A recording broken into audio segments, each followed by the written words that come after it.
Mesdames, Messieurs, bonsoir, bienvenue pour cette édition que nous ouvrons par ce communiqué du gouvernement.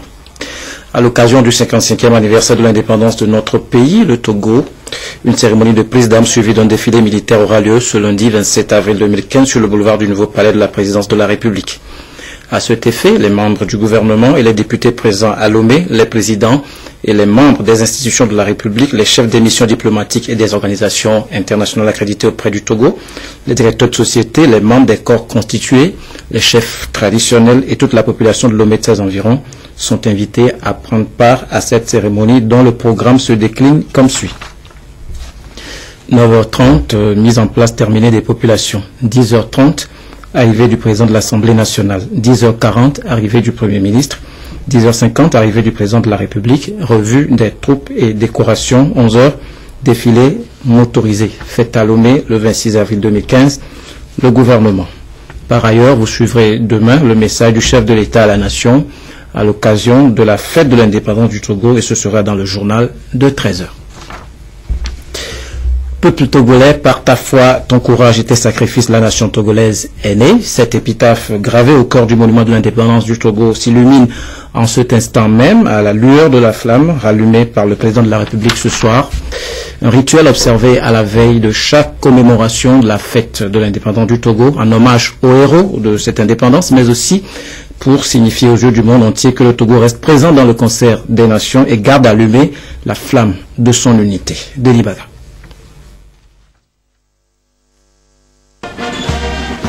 Le peuple togolais, debout comme un seul homme, était rassemblé à la place de l'indépendance pour le cérémonial de la ranimation de la flamme, témoin de l'accession du Togo à la souveraineté internationale. Au devant du peuple, le président de la République, Faure Essozimna Nyazingbe, garant de l'unité et de la continuité de l'État.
C'est sur le coup de 18 heures que le chef de l'État procède à la ranimation de la flamme de l'indépendance.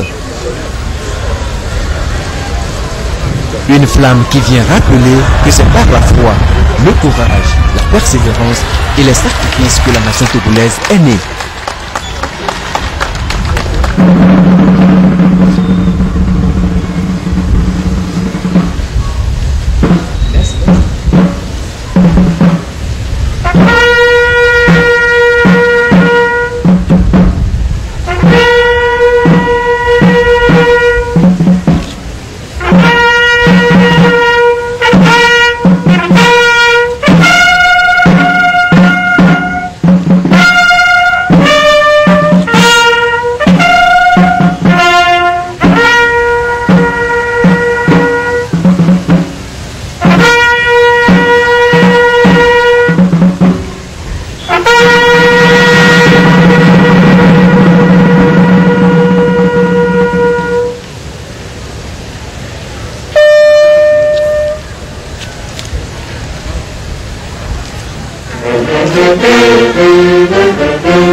Cette réanimation donne donc le ton à la commémoration du 55e anniversaire de l'indépendance du Togo. Indépendance obtenue de haute lutte le 27 avril 1960. Aujourd'hui, c'est un autre défi de taille que doivent relever les Togolais, celui du développement socio-économique, avec comme vision l'émergence d'ici à 2030.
La célébration de ce 55e anniversaire intervient dans un contexte particulier. Les Togolais ont voté samedi et attendent le nom de leur futur président.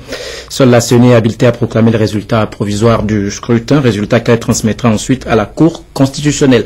Mais force est de constater que des tendances se publient déjà sur les réseaux sociaux, ce qui peut entraîner quelques confusions. Au niveau des populations, le ministre de l'administration territoriale est monté au créneau pour cadrer les choses. Président Zizou. Nous avons constaté que sur les réseaux sociaux circulent des chiffres et des indications quant à l'issue du scrutin. Je voulais rappeler que dans l'esprit de la loi électorale, du code électoral, dans l'esprit des discussions et de communiqué final qui ont eu lieu dans la nuit du 24 au 25, la CENI reste et demeure le seul et unique organe compétent, habilité à donner soit des tendances, le taux de participation et bien entendu la proclamation des résultats provisoires. Et donc nous voulons rappeler cela à l'attention de tout un chacun, notamment des acteurs politiques et des candidats, de tous les candidats. Et nous voulons aussi dire que si nous voulons, en tant que pays, avec l'observation ou la contribution des partenaires qui sont là, des observateurs nationaux et internationaux qui sont là, éviter tout ce qui pourrait engendrer un climat de tension, un climat d'agitation, voire même la contestation des résultats, il nous faut impérativement nous en remettre, faire confiance absolument à la Commission électorale nationale indépendante.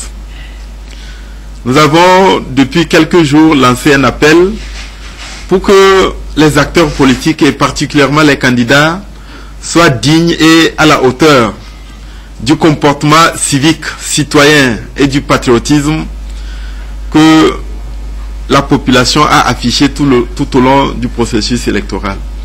Et si nous voulons vraiment honorer le peuple togolais, c'est de nous assurer que les acteurs politiques et particulièrement les candidats agissent de la même manière que les populations le font. avec beaucoup de retenue et le sens de la responsabilité.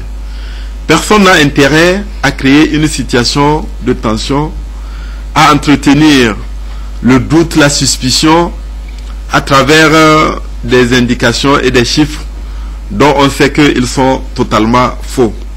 Je dis bien en dénonçant cela et en appelant au sens de la retenue et de la responsabilité. Il s'agit de tous les chiffres qui circulent dans un sens ou dans un autre. Cela est extrêmement important.